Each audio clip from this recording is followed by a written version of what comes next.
Hey, how's everybody doing today?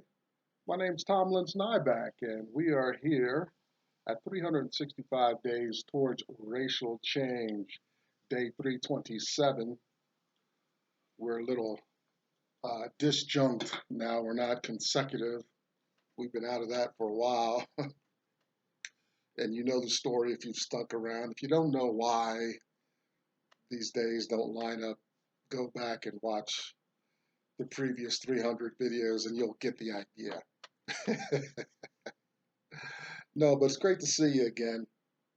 I got this reprieve. I've got an opportunity to finish this before I move. And let me just start with this. It was interesting. I was laying in bed. The semester's over. I'm anticipating doing well. I still have a few more exams and papers to turn in, but this may be my strongest college semester, excuse me, ever. And I've been at this for a while. Well, except for my days in community college. But that was when I was a big know-it-all. That's behind me now, and I'm getting into some deeper stuff. But what I wanted to kind of clue you in on is, I was laying there. I just finished a pretty massive paper. Well, massive to me. It was only, I think it came out to 12 pages in the end. And I put legitimate work into it, but after the paper's over, I got a good grade on it, felt good about it.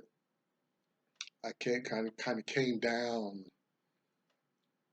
off the event, right? And this my whole semester has been about existentialism and I don't know new existences and uh, navigating new plateaus and things like that. And one aspect of getting over the hump, to break it down into some common terms, is that there's a kind of crash, a hangover. It's just the same thing emotionally. Things come down and settle again, but you're at a new space in a relationship with yourself and the event. I think you understand that. Think about, if you learn a new skill, maybe having a baby, which I'll never relate to, um, moving, there's this crescendo, there's this um, there's rising up, there's gearing up for the event, and then you kind of come down. So anyway, I was going through that. I just want to give you some background on what I'm about to say. As I'm laying there, had the curtains closed. I didn't sleep well last night. Ate a bunch of junk food and stuff. But I was about to just lay in bed all day, darkness, almost in a depressive mood, so to speak. So I took the remote, clicked on CNN, and they were talking about black people being disproportionately affected by the virus, and it is today is May 8th or so, and that snapped me out of my stupor. Right? It was like, oh yeah, the war still rages, things are still going on, and I want to talk about a little bit of that in a moment. First, let me check in. I haven't talked about this in a while, but I wonder the white mind and the black mind. What's the white mind? What's its position? What's its orientation when the world is collapsing? The American white mind. I mean, it's got to be maybe exponentially devastating in other places. We just got some news from Russia. You wonder how Putin's doing with all this. You don't hear things behind the Iron Curtain, the Middle East. A lot of our world problems quieted down. We might need a good pandemic, more frequently to get everybody's mind right. Whatever the origin, the timing, global warming, God, whatever we needed, this is the thing. It's like police will tell you some of their favorite, the men and women who kind of walk the beat, you know, they love it when it rains. They say rain is the best police officer, you know, although I've done some crazy stuff in the rain, but it does, uh, it does form a barrier of resistance to some of the things going on in the world. So this disease, this illness, coronavirus, yay, yay, yay, and kill people, get people sick, get people to stop and refocus. So once we come back out of our caves, we'll start to, stop harming ourselves, do right by others, you know, participate equally in the infrastructure, become that which you love most, and distribute your goodwill. Like let's have some of that. So white folks, what are you going to do? What are you going to be like when things come back to normal? Which they won't.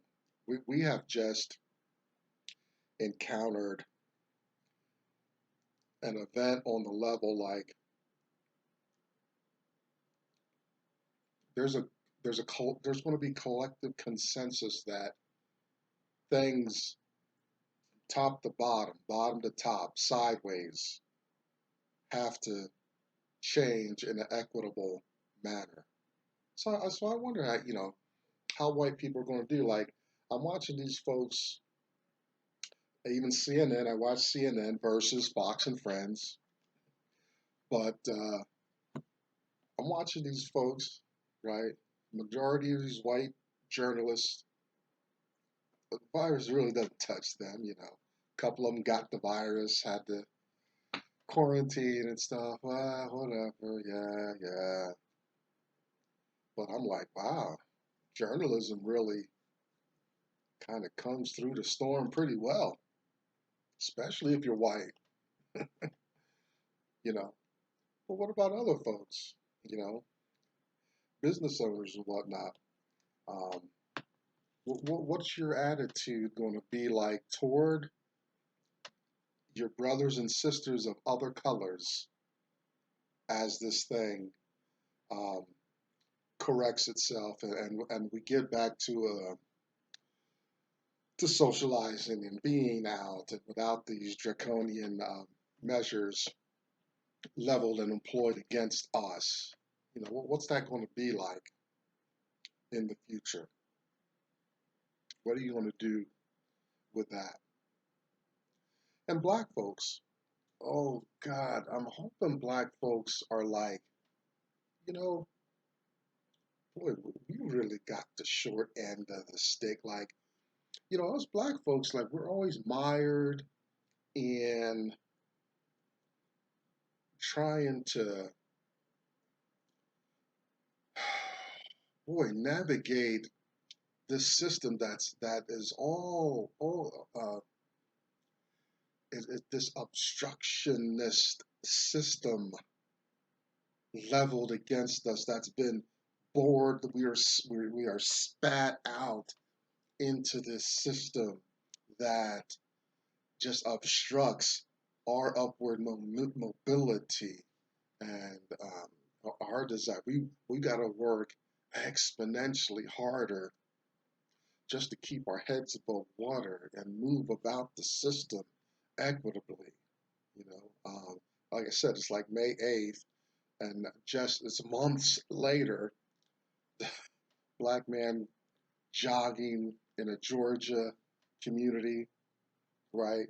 Um, and here comes these white guys with their guns and shoots him down in the street like a dog, stray, like a stray wildcat came out the mountains and stuff, and they just gunned him down. Like, yeah, America is still has that filthy spirit. You know, I've said it a few times before about there are whole families that have never been held accountable for the rape and the murders. Man, we don't know how many countless black folks were brutalized, tortured, raped, you know, and how those white families that were successful in this demonic behavior allowed to thrive and nurture their children into perpetuity, right? You know, so this virus, I'm hoping black folks are like, you know what? Whoa, we got to put the brakes on because we're doing something wrong, you know, even if we're not going to be successful, compete, and be, you know, allowed to participate properly and equally in the system,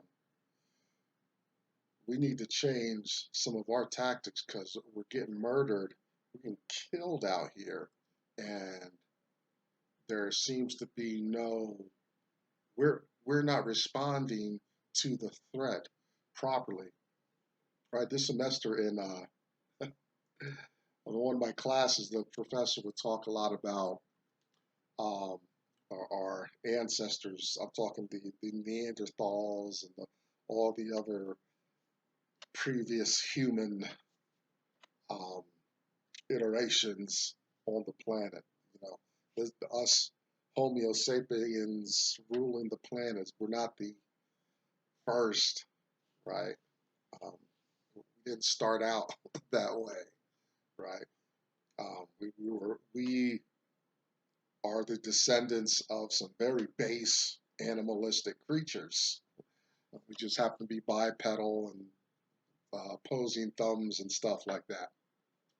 Anyway, he talks about, you know, we used to live in trees or in caves and stuff, you know, because the wild animals ruled the planet, you know, and those wild animals hunted in packs and stuff. So we took us a long time to organize, come out of the trees, come out of the caves and stuff, and build proper structures to resist, you know, the encroachment of wild animals and stuff. Yeah, you know, we went through some stuff.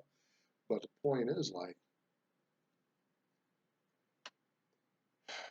we learned from the threat. We properly responded, else we wouldn't be here today, right? The animals would be running to and fro and running continents and whatnot, you know.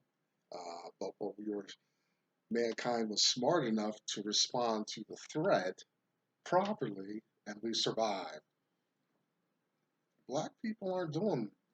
Black people are not responding properly to the threat, to the system, to the oppression, the pressure that is constantly arrayed against us.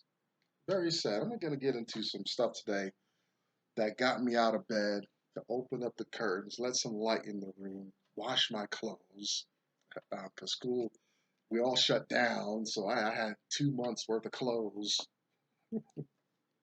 Yeah, so I feel like I'm getting a second wind, trying to recover from my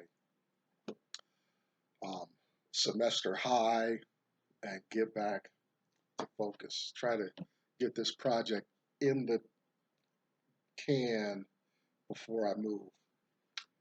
So white mind, black mind, what you gonna do in light of the virus? I've got some of my own personal ideas right now in front of me. Is finishing this project. One of the things I'm inspired to do this work and to be sensitive to racial issues in America by a man named Dr. Claude Anderson. I've read 3 of his works. I'd like you to get these. I'm going to promote these right to the end, and maybe some other works.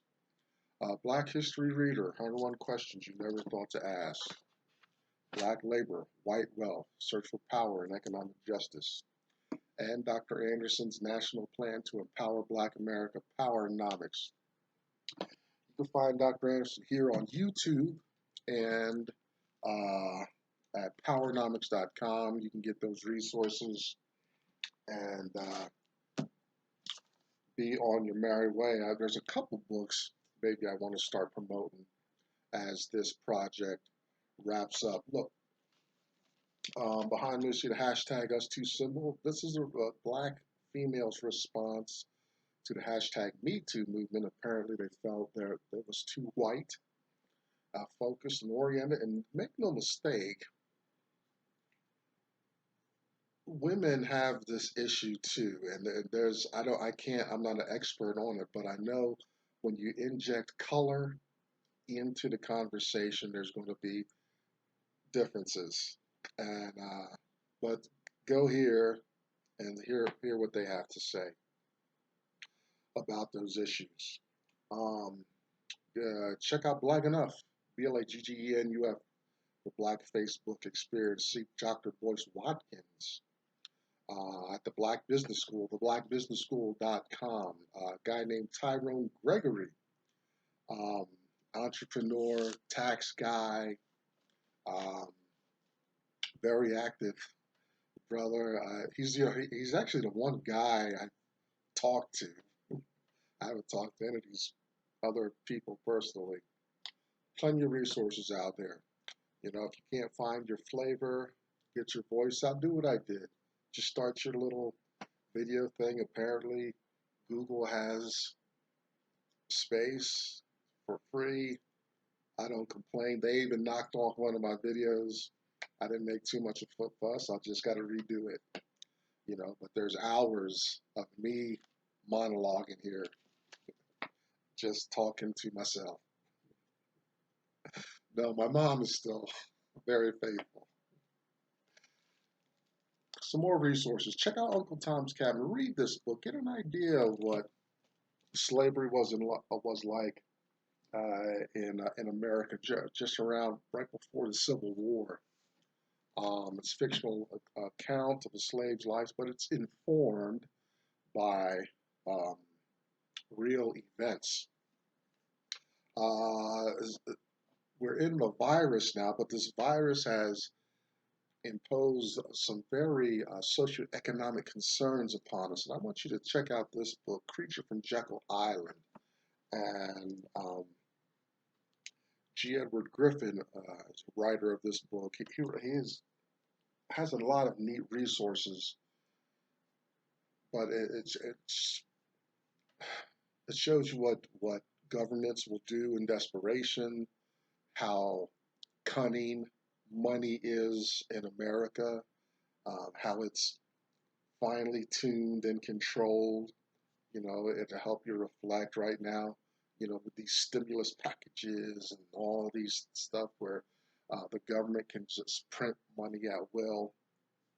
It's a very dangerous thing if people understood economics, but that book really explains it, talks about some of the dangers of this. All right, we're at day 327. And I just want to tell you, we've got about 10 minutes left here.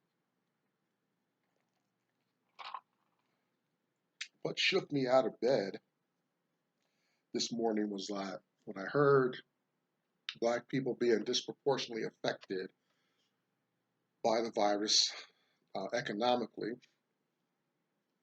got me back out of bed, motivated, and it was about like I get pushback.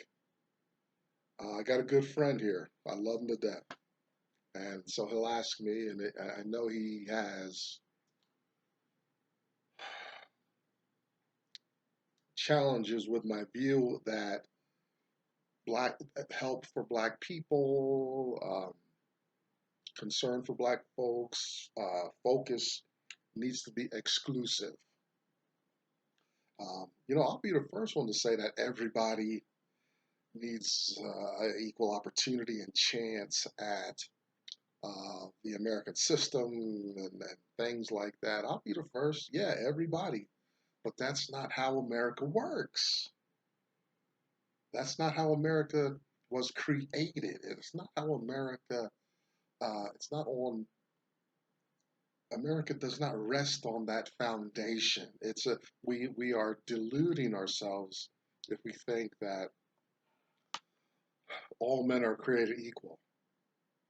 What we delude ourselves if we think we have equal access to the American dream and all this stuff. Those are for a certain class of people. There is a certain people um, experiences that legitimately. For them, it's how it works for them. It's why if you're a black person and if you've been disillusioned like me, it's why you do exactly you do exactly what your white counterpart does in America. But you go downhill, stay level at best. If you work extra harder than your white counterpart, you got some chance to level up. But for the most part, you're not getting the same return on investment (ROI) as your white counterpart. If you've had the experience like myself in America, right? So on those arguments alone, I feel like I'm justified in saying, hey, black people need, well, we need some considerations. We need some favors. Um, we need specific packages that make us competitive to our white counterparts. Work one job, live in a space where there's room for each child to have their own room, to have a vehicle, um, to go on vacations more, right? You know, to how about this one? Um, to say that you making 30, 40 grand a year is near a poverty level, right? And I got a friend, I got a white friend. I love him to death, but I hear him complain sometimes. He's in the, I think, in the 35,000 bracket a year, and to him that's like, boy, he's up, you know, he's all messed up that he makes 35,000 dollars a year. Wow, those those are awesome numbers to have for me. Wow, you know, but that's how you live comfortable. That's how you live right. That's the ground floor of a great white life, right? That's where it starts. All of us, those black folks, not all of us, of course. We got our outliers. Oprah, Shag, a lot of our actors, Denzel, um, and Wesley, a lot of people. Steve Harvey. Yeah, we can name a bunch of glamorous black folks. But that's not the norm for black folks. We've got a lot of things to work on. Now, I say all this to say this thing about black exclusivity in the American dream, at the American resources. It's justified on those previous arguments I just mentioned a minute ago, but they are established. They are solidified. They are extremely justified in what happens when a storm comes? Then you look statistically. Forget about my emotions, my past, and my boo-hooing about being passed over at work, and all of my little things that I moan about, cry, and tell you about, right? Forget about my feelings. Let's look at math. I didn't bring up any statistics. I don't have to. You just turn on the news, and we're this big news cycle about black people being disproportionately affected. And the Hispanics are coming along with us, a lot of other groups. My focus is black folks. I'm not Hispanic. Now, you look at those numbers, see when the storm came, the people who were most vulnerable at risk were the people working multiple jobs, front line, um, crammed together in neighborhoods,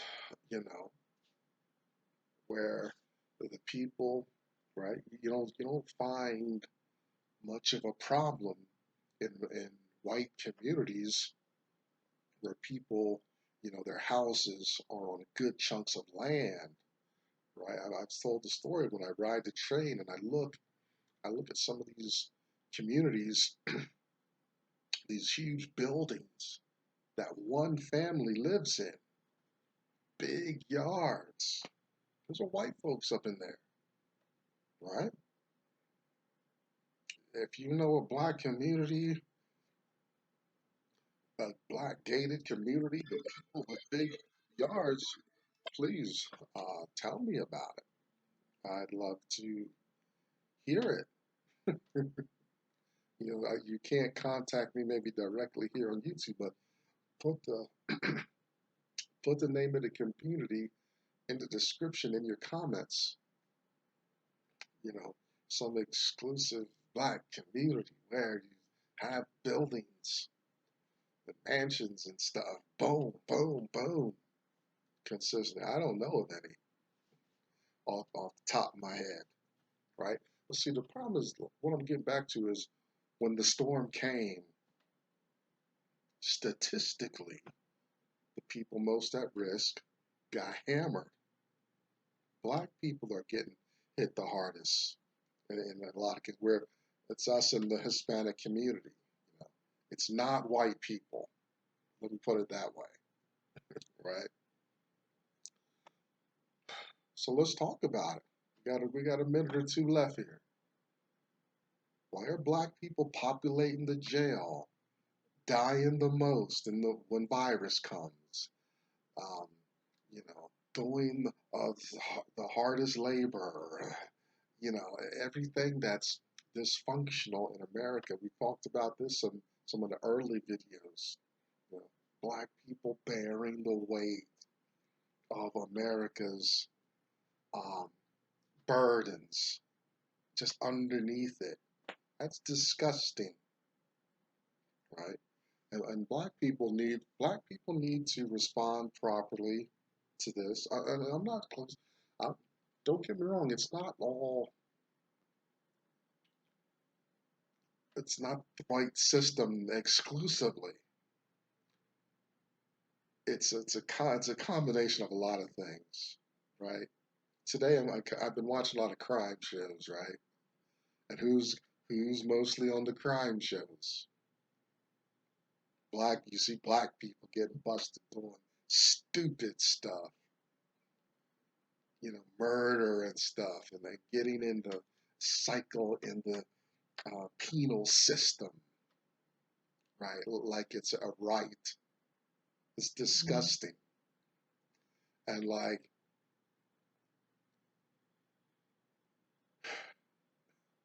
so today, there's a mixture. We recognize white system and um, roadblocks and whatnot, but we're also going to be like, black people have to respond properly.